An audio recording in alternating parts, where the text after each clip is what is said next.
Rain falling in most of Florida as Tropical Storm Andrea pounds the state.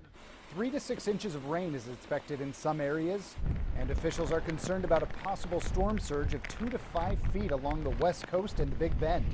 But Governor Rick Scott says the wet conditions are not the biggest threat to residents. We've already had 8 tornadoes, and that's probably our biggest risk.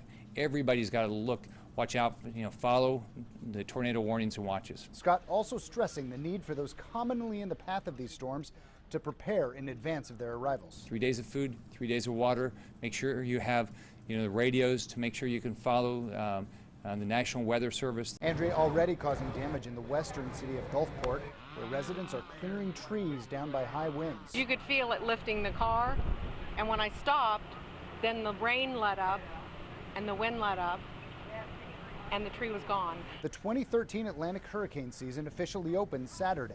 The National Hurricane Center discussing the importance of prepping for these storms just last week and urging Americans to identify whether they live in storm surge evacuation zones as the season kicks off. We always tell people to put together their hurricane preparedness plan, but it's really hard to put together that plan fully if you haven't first identified if you live in an evacuation zone. Andrea is expected to cut across Florida and hit southeastern Georgia before moving up the east coast.